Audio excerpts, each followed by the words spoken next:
What is up, YouTube? It's Diehard here, bringing you a very important video. There's been a lot of talk about the Xbox 720 or the Nextbox or Xbox Infinity, whatever people want to call it.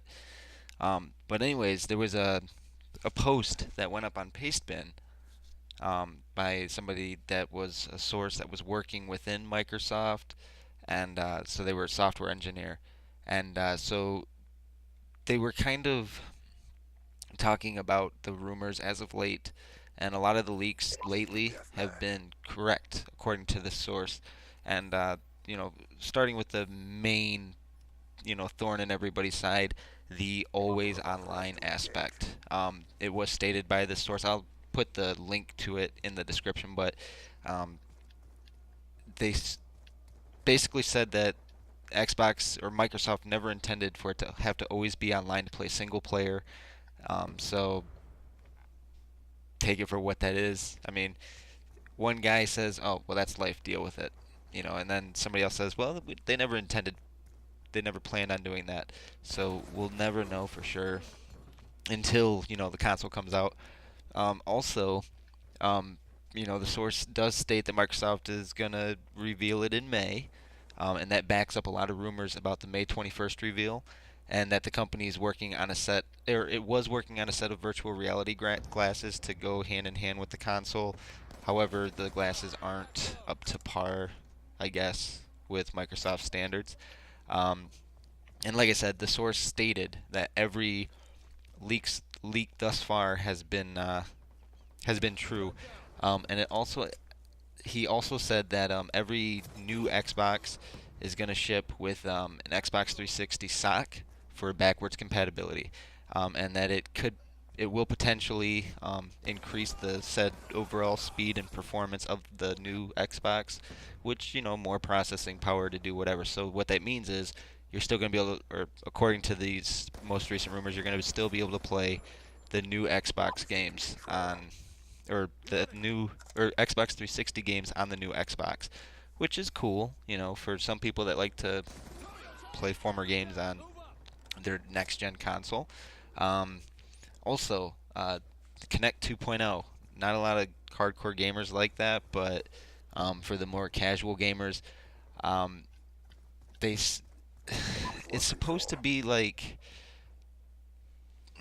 it's hard to explain Kinect.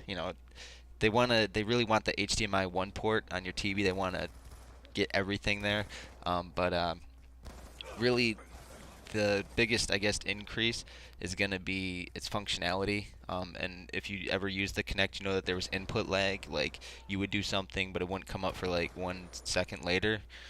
So supposedly, any humanly noticeable lag will be gone. It'll be dissipated. You won't know it. On the issue of the controllers, the source, they said that the design is unchanged. So if you're used to the way the Slim controller's laid out, it's going to be the same, but it will feel different because they changed the D-pad. But from what I'm understanding, you won't really be able to tell that difference until you actually use it. And then again, it still runs on AA batteries, but they said they have new wireless technology, and the batteries will last 16% longer than previous. So that's kind of good. I just used the charge kit, so um, the source also confirmed rumors that were surrounding a newer, cheaper Xbox Mini and Xbox TV model that was geared toward entertainment rather than gaming. So supposedly it doesn't have a disk drive, but it will play Xbox Live Arcade and games on demand titles thanks to the onboard 360 sock, which is good, I guess, but it's going to be more like a TV rig, so it's going to be kind of expected to compete with the Apple TV, which you should expect that from Microsoft because they want to they want to own everything. In terms of the operating system, the source did state that the 720 or the next box, whatever, it's going to run a full version of Windows 8 minus its full GUI or its full graphical user interface.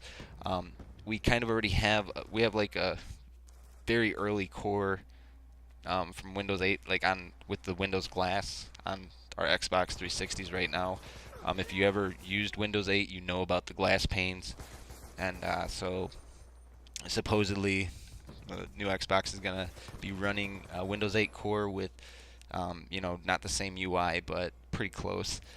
Um, and it's also going to be running the Windows RT framework, which that's the Windows runtime framework, which is good. That's good for developers, and also they're supposed to be on the subject of indie developers. The source expects that developers will only pay $60 now for an Xbox Live licensing fee. So 1 year of Xbox Live, which is a considerable um, lesser amount of money compared to what you know developers normally have to pay, because you're talking tens of thousands of dollars to get your game licensed on like the Xbox and the PS3, PS4, whatever. So if they're only having to pay $60, we may see more indie games this coming gen, which is good. More variety, and you never know. We might have the next Call of Duty gem in there or something. So that's good. That's always good news. So this source, of course, they didn't say who they were, you know, but they did state that they were within, Microsoft and all that good stuff. So, kind of you got to take it for what it is. I guess we'll all know when the console comes out for sure. But so I guess let's go over a quick review here. So the always online factor, I guess we can kind of scratch that off the list according to this source. Although there are many sources pointing to it saying it was always online, and many gamers agreed that always online would be bad. If you think it would be good, then there may be something wrong with you, because um, today's communication devices are not good enough to always be on. Think of the last time that uh, you were on a phone call with somebody and your cell phone cut out. It happens. It happens if you hit dead spots, things like that. Now think of the last time that your water stopped working. You know, can you really think of the last time your water stopped working? That's a good example of always being on. Or like your electricity. The only time your electricity really goes off is if there's a storm where it knocks down power lines, or car accident knocks down power lines, or if you don't pay your electric bill. Unfortunately, even for people that pay their internet bills all the time, there's a potential for internet outages at random times, network peaks, things like that. So I think that's a good thing that Microsoft is saying they're not going to do the always online thing. I still would have gotten it. I'm not a big fan of that. I would never be a big fan of always online, but um, you know, ultimately Microsoft would do what they would have to do to make money, and if they thought that was going to make them money, then that's up to them. But evidently, we know that, or according to this source, that's not going to be the case. It's not going to always be online, so no worrying about having to constantly hook up your Xbox to a hotspot or something from your cell phone. And that's good to know. And as you see here, I totally put my care package up there, and I couldn't remember where I dropped it, I think, or something like that. Oh yeah, there we go. But oh, I pulled a VSAT, nice. But yeah, guys, so these are the most recent Xbox rumors. I know I don't normally do these videos, but I am trying, and I went 29-12 with AN94. But yeah, guys. So like I said, I don't normally post these videos, but I will try to keep you in the loop as soon as I find out something, or anything like that. I'll link you to the Pastebin one and the source that I was reading off of.